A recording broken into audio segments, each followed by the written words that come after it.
Drugs एक ऐसी चीज है जिसके बारे में आज हम रोज सुनते हैं।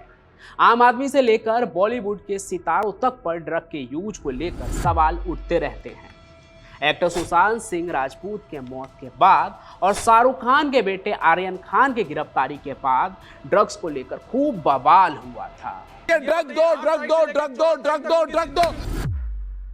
और इस ड्रग्स का बिजनेस ऐसा है ना जो दुनिया भर में फैला है। भारत के डॉन भी इससे अछूते नहीं हैं। दाऊद इब्राहिम भी ड्रग्स का कारोबार करता था और अब लॉरेंस बिश्नोई पर भी ड्रग्स के रैकेट से जुड़े होने का आरोप है। इसलिए ही वो इन दिनों गुजरात के जेल में बंद भी है। लेकिन ये सब तो बस से एजेंट थे या आज भी है। लेकिन आज हम आपको एक ऐसे ड्रग माफिया की कहानी बताएंगे जिसने कई सालों तक पूरी दुनिया को ड्रग्स की सप्लाई की और उससे अथाह पैसा कमाया।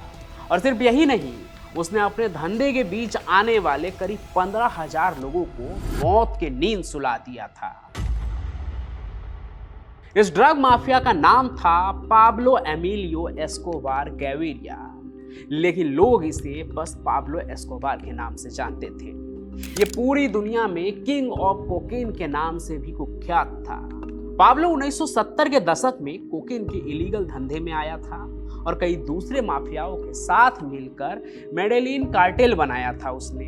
आप पाब्लो की ताकत का अंदाजा ना इस बात से लगा सकते हैं कि उसने सरकार पर दबाव बनाकर अपने लिए खास जेल खुद ही तैयार कराई थी। उसने शर्त ये रखी थी कि जेल के कुछ किलोमीटर तक पुलिस नहीं आ सकती है।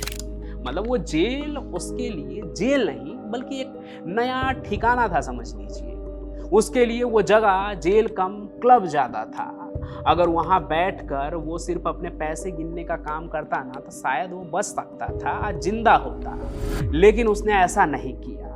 अब देखिए, किसी भी माफिया के ऊपर जब कोई फिल्म या सीरियल बनता है तो उसमें फिल्म मेकर क्या करते हैं, बढ़ा चढ़ा कर दिखाते हैं उसके खून खराबा से लेकर उसके काले धंधे के बारे में भी। लेकिन जब पाब्लो के ऊपर नार्को नाम से टीवी सीरीज बनाई गई थी ना, तो उस पर एक अमेरिकी एजेंट का कहना था कि ये जो हिंसा आप इस टीवी सीरीज में देख रहे हैं ना पाब्लो का, वो उसकी असल जिंदगी के तुलना में कुछ भी नहीं है। क्योंकि जो कत्ले आम उसने मचाया था, जो हिंसा उसने किया था, वो इससे भी कई ज्यादा खौफनाक थी। किसी की कार को उड़ाना या किसी बड़े नेता की जान लेना, तो उसके लिए आप समझ लीजिए कि मामूली बात हो गई थी, चुटकी बजाते ही वो कर देता था। उसने तो एक बार अपने मकसद के लिए पैसेंजर से भरी फ्लाइट तक को उड़वा दिया था। पाब्लो के ऊपर दुनिया भर में अवैध ड्रग तस्करी, हत्या, बमबारी, रिश्वत देना और सामूहिक हत्याकांड के केस चल रहे थे। पाब्लो उसका एक हिटमैन भी था। नाम था उसका जॉन जायरो, जिसे सभी पोपोई के नाम से भी जानते थे। पाब्लो के एक अकेले उस इंसान ने ही उसके कहने पर 300 लोगों की हत्या की थी। लोगों को मारने का उसका तरीका भी ना बहुत गंदा माना जाता था। वो लोगों की खाल कुल्हाड़ी से उतार लेता और उनके शवों को ट्रकों के टायरों में भर देता था और पुलिस उसकी लाश को ढूंढते रह जाते थे। अब देखिए, पाब्लो के आतंक के बारे में तो आपने बहुत कुछ जान लिया, मुझसे सुन लिया। अब आइए आपको थोड़ा सा ना उसके रसूख के बारे में भी बताते हैं कि कैसा था, उसके पास पैसा कितना था, कहां से कमाया उसने इतना पैसा, और ये सब कुछ दुनिया को कैसे पता चला। इस सवाल के जवाब की शुरुआत करते हैं उसकी संपत्ति से। कहा जाता है कि पाब्लो के पास 800 से ज्यादा मकान थे। उसके पास फ्लोरिडा के मियामी बीच पर 6500 स्क्वायर फीट का बंगला था जिसकी कीमत $15 मिलियन थी। बाकी उसने कैरेबियन में आइला ग्रांडे नाम का कोरल आइलैंड भी खरीद लिया था, जो वहां मौजूद 27 कोरल आइलैंड में सबसे बड़ा था। ये जगह कार्टाजेना से 35 किलोमीटर दूर समुद्र में था। यानी ये ड्रग लॉर्ड जो है वो खुद को भीड़ भाड़ से बहुत दूर रखता था, जहां उस तक आसानी से कोई भी न पहुंच पाए। उसके धंधे के बारे में कहते हैं कि एक वक्त में अमेरिका में सप्लाई होने वाले कोकीन के 80% हिस्सा जो है वो पाब्लो का ही था, उस पर पाब्लो का ही कंट्रोल था। कोकेन से उसकी कमाई इतनी ज्यादा होती थी कि फोर्ब्स मैगजीन में उसे दुनिया के 10 सबसे अमीर लोगों में शामिल किया गया था। पाब्लो के पास अपना चिड़ियाघर था। इसमें हाथी, दुर्लभ पक्षी, जिराफ, दरियाई घोड़ा के अलावा और भी कई जानवर थे। और कैरेबियन आइलैंड के जिस मकान की बात हम कर रहे थे ना, वो तो उसने किसी किले जैसा बनवाया था, जिसमें बड़ा सा स्विमिंग पूल भी था और हेलीकॉप्टर लैंडिंग पैड भी था। पाब्लो को पता था कि दिन रात जो वो हजारों लोगों को मरवा रहा है ना, ऐसे में पुलिस या फिर उसके दुश्मन कभी भी उसे घेर सकते हैं।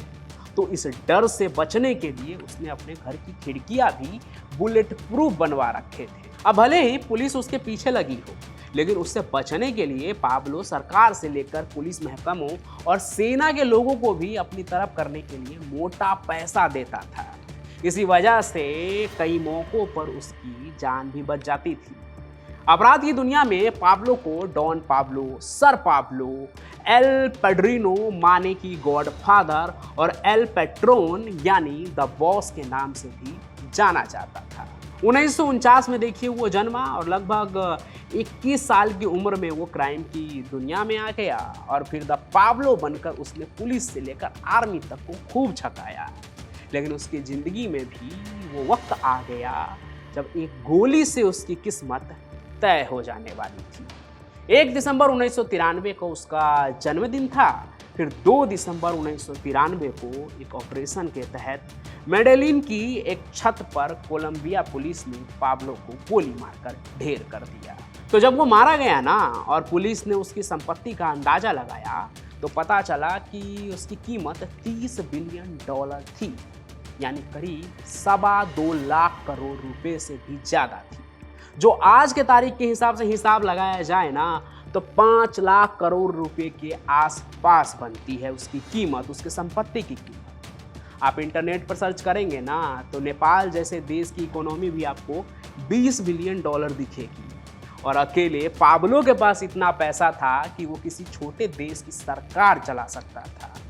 वैसे कहते हैं कि उसका सपना कोलंबिया का राष्ट्रपति बनने का भी था। खैर, ये मुमकिन तो था नहीं, लेकिन जो उसके पास था वो उसकी दौलत।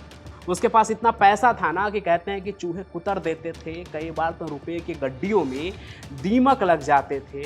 और कहानी तो उसके बारे में ऐसा भी सुनने को मिलता है कि अपने पैसों में वो आग लगा दिया करता था। वैसे दाऊद की तरह पाब्लो की भी अनगिनत कहानी है। आप कहेंगे तो वो भी मैं आपको एक एक करके सुनाऊंगा। बाकी आपको आज इस डॉन की कहानी कैसी लगी वो कमेंट में ज़रूर बताइएगा। साथ ही साथ स्क्रीन पर आपको एक बारकोड दिख रहा होगा, उसे स्कैन करके आप व्हाट्सएप पर मुझसे बातचीत कर सकते हैं। और इस वीडियो को लाइक कीजिए, ज़्यादा से ज़्यादा शेयर कीजिए और ऐसी ही कहानी सुनते रहने के लिए नीचे बटन दिख रहा होगा सब्सक्राइब का, वो आप दबा दीजिए ताकि हमारी कहानियों का नोटिफिकेशन जो है ना वो आप तक पहुँचता रहे। हम फिर मिलेंगे नए सफ़र में, तब तक के लिए आपका बहुत बहुत धन्यवाद।